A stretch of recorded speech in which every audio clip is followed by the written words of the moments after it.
Hello guys, কেমন আছো তোমরা সবাই? আশা করি অনেক ভালো আছো। আর আমার তো একের পর এক সমস্যা লেগেই আছে কি করে ভালো থাকি বলো? তো এই দেখো, আজকে খাওয়া দাওয়া করে মেয়েকে দুপুরবেলা খাওয়া দাওয়া করে নিয়ে মেয়েকে পড়তে দিয়ে এসে ঘরের মধ্যে বসে ভাবছি একটু রিলস ভিডিও করব। তো তাই নিয়ে আমি ঘরে দরজাটা দিয়েছি, দিয়ে নিয়ে আমি ফোনে গান করছি, চয়েস করছি যে কোন করা যায়। তো তার মধ্যে আমার ছেলে দেখছি বাইরে থেকে ডাকছে মা মা করে। এবার আমি গানটা অফ করবো, তারপরে তো শুনবো। তো গিয়ে দেখি সেই যাচ্ছে তাই অবস্থা। আমার একটা মানে দুটো বাচ্চা আছে ছাগলের। তো এই যে আড়ত থেকে খেয়ে আসছিল, আর এখন বুঝতেই পারছো ভাদ্র মাস, সেই কুকুরের পাল, একেবারে কুকুরের পাল যাকে বলে, এক পাল কুকুর। আমি বাইরে বেরিয়েছি, ছাগলের বাচ্চাটা ঘরের মধ্যে চলে এসছে, ঘরের মধ্যে কুকুর ঢুকছে। হেই হেই হেই হেই করে তো তাড়ানো হলো ওমা। তারপরে গিয়ে ছাগলের বাচ্চাটা মানে ভয়ের জ্বালায় সেই কান খাড়া দিয়ে পেট ফুলিয়ে সে কি করছে, লুকাচ্ছে। ঘুটোর বস্তা মস্তা আছে, ওর পিছনে লুকাচ্ছে। দিয়ে আমার ছেলে বলছে কুকুরের দেখো ছাগল মনে হয় খেয়ে নিয়েছে, মাজা খ্যাপ করে এরকম দুটো তিনটে কুকুরে ধরেছে মাজায়, তা মনে হয় ফুটো করে দিয়েছে। আমি বলছি নে, একবার ওরকম হয়েছিল। ওই কুকুরে কারণ না বিক্রি করতে গেলে কিনবে না, তারপর যদি রেখে দিই রোগ হবে, ওর সঙ্গে আরও 5টা রোগ হবে। তো কি করব? তো 3,000 টাকা দিয়ে ডাক্তার দেখিয়েছিলাম সেই ছাগলটাকে। তো ছাগলটা এই তো বছরখানিক হলো হচ্ছে ট্রেনে ধাক্কা খেয়ে মরে গেল। তো আমার তো টেনশন, কি করব, ঠিক এতটুকু বাচ্চা, দু 2-3 মাসের বাচ্চা।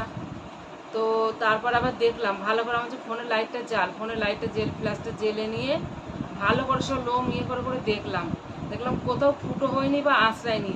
মনে হয় যেমন খেলা করে কুকুরে, ঠিক বাচ্চার সঙ্গে ওরকম খেলা করছিল, খেলা করতে করতে এরকম করে ধরছে। কিন্তু ও তো বোঝে না, ও তো সেই ভয়। দিয়ে এবার কি হবে, দেখলাম যে ঠিক আছে, তখন আমি তাড়াতাড়ি তালা দিয়ে চলে আসলাম। চলে এসে দেখো চা করলাম, চা খেলাম। তা আমাদের ছেলে মেয়ে ওই মারামারি মারামারি, আজকেও সেই মারামারি। আমার আর ভাল লাগে না, না পেরে আমি বলছি যে আজকে মারামারি করবো তাকে চা করতে বসেছি, চায়ের পেনি গরম, আমার হচ্ছে পেনি দিয়ে ছাকা দেবো, ভয় দিতে চুপ করলো। দিয়ে আমার ছেলে একটু তর্ক করলো আমার সঙ্গে, দিয়ে যাই হোক হলো।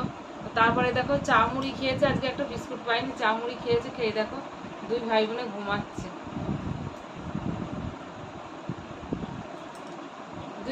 ঘুমাচ্ছে। ছেলেটাকে তো ও খাবে না, ওকে খাওয়ানো যাবে না ঘুমিয়ে গেলে। এবার মেয়েটা একটু খ্যান খ্যান খ্যান খ্যান করবে, তা ওকে দুগাল তুলে খাওয়াতে পারবো। তার মধ্যে খাওয়াতাম, আগেই খাইয়ে দিতাম, কিন্তু কারেন্ট ছিল না, কারেন্ট চলে গেছিলো, বাইরে বৃষ্টি হচ্ছিল, সেই বৃষ্টি বিকাল থেকে, সেই বৃষ্টি। তারপরে তো বৃষ্টি কমলো, কারেন্ট চলে গেল, কারেন্ট আসেনি। তো কারেন্ট আসলোই কিছুক্ষণ আগে কারেন্ট আসলো। তো ভাবছি এবার তুলে নিয়ে খাইয়ে যে যার মতো সব ঘরে ওকে দিয়ে দেবো, মেয়েটাকে নেব, আমি দুটো খাবো। আজকে সকাল থেকে খাইনি, দুপুরবেলা একবার ভাত খেয়েছি, কি খিদে পেয়েছে, দিয়ে একটু চা করে খেলাম, চা খেয়ে খিদে যাই বলো?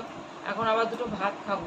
সকালবেলা ভাত করেছিলাম, করিনি তা না, আমার ছেলে মেয়ে বলছে ডাল দিয়ে চাল দিয়ে সে খিচুড়ির মতো সিদ্ধ ভাত করো, ঘি দিয়ে খাবো। এবার আমার ঘি খাওয়া বারণ, আমি তো ঘি খেতে পারবো না। তো ওদের ওই ডাল দিয়ে চাল দিয়ে আলু কুচিয়ে দিয়ে দুই ভাই বোনকে খাইয়ে দিয়েছিলাম। আর আমার ওকে স্কুলে দিয়ে এসে এত খিদে পেয়েছে, আমার ছেলে স্কুলে যায়নি, আমার খুব খিদে পেয়েছে, আমাকে একটা বাবুজি কেক এনে দিই। তো কেক পাইনি, একটা ছোট পাউরুটি এনে দিয়েছে, একটা মিষ্টি এনে দিয়েছে, ওকে অর্ধেকটা দিলাম, আমি অর্ধেকটা খেলাম। এবার সকালবেলা ভাত খাওয়া অভ্যাস বলো, ওইসব খেয়ে পেট ভরে। রাতের বেলা দুটো করে রুটি খাই।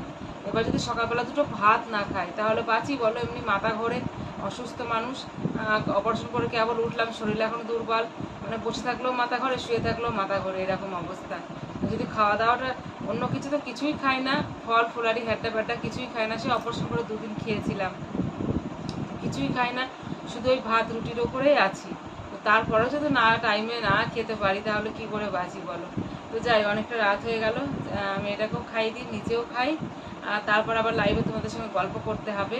তো আজ এইটুকুই গল্প তোমাদের সঙ্গে ছিল, তো এইটুকুই শেয়ার করলাম, বাকি নেক্সট গল্প নেক্সট ব্লগে হবে। ততক্ষণের জন্য সবাই ভালো থেকো, বাই, গুড নাইট।